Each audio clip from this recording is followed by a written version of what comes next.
Geminas TV. Oferecimento. Especializado em motores de carro, picape, caminhão e empilhadeiras.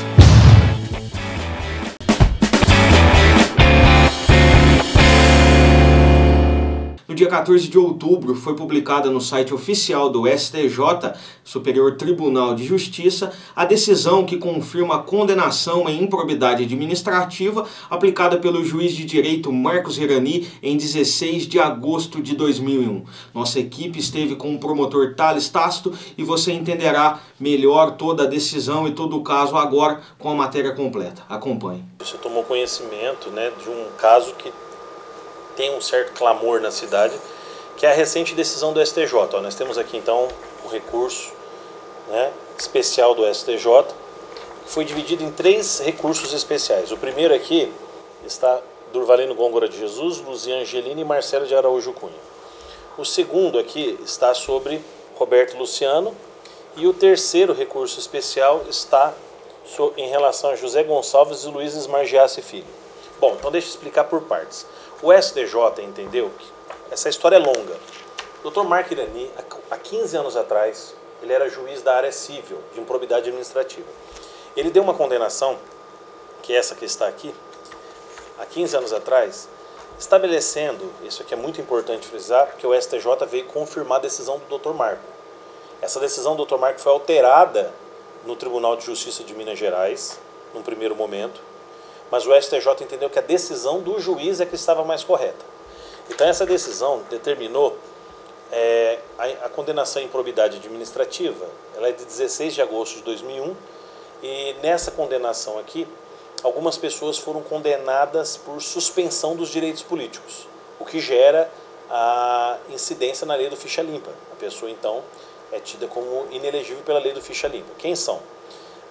Os réus Olga, que já faleceu, Maria Gameiro, Marcelo de Araújo Cunha, José Borges Madeira, Wilson Roberto de Avelino, Maria Glória Coelho Cajazeiros, Luzia Angelini Silva, Sebastião Aparecido de Jesus, Silvio César de Almeida, Joaquim Ferreira Filho e Durvalino Gôngora de Jesus. Então esses aqui estão suspensos dos direitos políticos por decisão do STJ. Claro que ainda cabe decisão do STF, mas por esse fato aqui, a candidata Luzia, que venceu aqui no pleito, eu teria que entrar então em dezembro com recurso contra a diplomação, porque ela já está com uma inelegibilidade superveniente, que a gente chama, que foi julgada agora pelo STJ. Ela estava com uma cautelar segurando até então a inelegibilidade dela. Então tem 2 ações em relação a ela. Uma que eu impugnei aqui, a ação de impugnação de registro de candidatura, que está no TSE e já foi informado ao Ministério Público Federal de que houve uma condenação recente do STJ, então está lá no TSE, esse recurso para ser julgado. E agora em dezembro um outro recurso contra a diplomação agora, primeiro foi uma ARC, ação de impugnação do mandato eletivo, ação de impugnação do registro de candidatura, e agora um recurso contra a diplomação no fim do ano, para que rediscuta essa matéria aqui referente à justiça eleitoral, se ela pode ou não realmente continuar no mandato diante dessa decisão do STJ. O importante é que, quando a gente entrou no eleitoral, como promotor, assumimos a promotoria eleitoral, nós fizemos um pedido para que desse celeridade no julgamento no STJ antes das eleições, porque existiu uma única candidata que voltou daqueles processos que estavam antigos, inclusive desse de 15 anos atrás. Então agora o STJ julgou, evidentemente a gente vai aguardar a decisão da Justiça Eleitoral no TSE e posteriormente em dezembro, quando entrar com uma nova ação, para ver se realmente ela pode ficar no cargo ou não, dependendo do que o Supremo Tribunal Federal decidir. Então isso aqui nós temos que aguardar o posicionamento da Justiça Eleitoral. Aqui a discussão aqui era sobre subsídios há 15 anos atrás. Questões relacionadas mais no tocante a reuniões extraordinárias.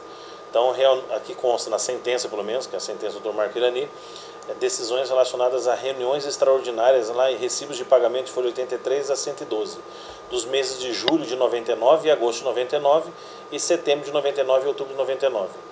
Então, evidentemente que isso aqui foi uma decisão que foi determinada a devolução aos cofres públicos desse montante de reuniões extraordinárias que entendeu que houve uma improbidade que não poderia ter recebido.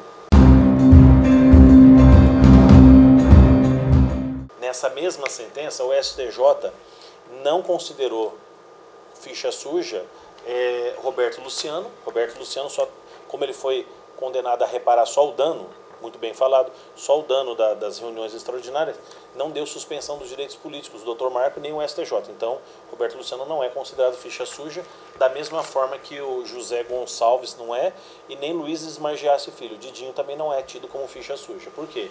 Porque a condenação deles foi só reparar aqueles valores aos cofres públicos da época, lá, devidamente corrigidos, evidentemente. Então, quer dizer, de qualquer forma, o Didinho, no caso, e o Roberto Luciano, por essa decisão do STJ, já não são ficha suja. Por esse caso de 15 anos atrás, né? Eu não sei se eles têm outros processos ou não, mas por esses aqui eles não são enquadrados. Já em relação a Durvalino e Luzia Angelini e Marcelo Araújo, bem como todos esses outros que foram colocados na sentença do Dr. Marco, evidentemente que se não houver uma alteração pelo Supremo Tribunal Federal, eles são considerados ficha suja e a partir daí, quem venceu, que foi a Luzia, eu teria que entrar com uma ação em dezembro, como eu já entrei também, e está no TSE com uma ação agora em agosto, e está lá no TSE para o TSE decidir, inclusive com essa decisão recente do STJ.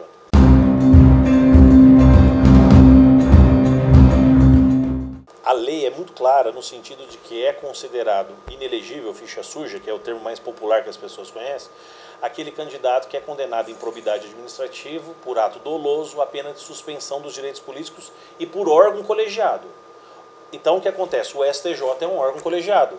A partir do momento que o STJ então deu a decisão, evidentemente que, salvo se houver uma alteração pelo Supremo, a gente tem que ser honesto nesse particular, e se não houver, acabou. Aí já transitou em julgado.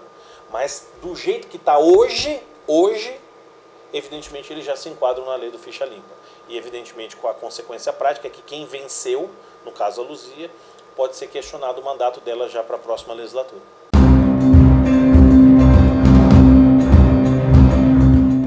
Em relação a isso, realmente houve recentemente uma colaboração premiada, mas eu não posso falar nem quem é, né, e nem o conteúdo dela por enquanto. Por quê?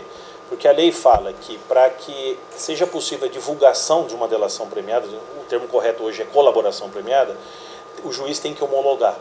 E o juiz ainda não homologou. Ele homologou uma primeira colaboração premiada, que era para reduzir a pena. E uma segunda, né, que não era para reduzir pena, mas é para dar perdão judicial, dependia do vereador fazer uma atitude que eu tenho certeza que ele deve estar pensando se vai fazer ou não, e por isso, evidentemente, vamos aguardar se ele faz isso até mais ou menos aí o início de novembro, e se fizer, ela vai se tornar pública e vai ser uma grande surpresa para a cidade, vocês podem ter certeza. Então eu prefiro, nesse primeiro momento, não me manifestar, e vocês, através das suas fontes, até porque é lei de acesso à informação, a partir do momento que o juiz homologar, vocês podem pedir cópia disso, mas eu prefiro não entregar cópia disso, até por uma questão de preservar as instituições mesmo.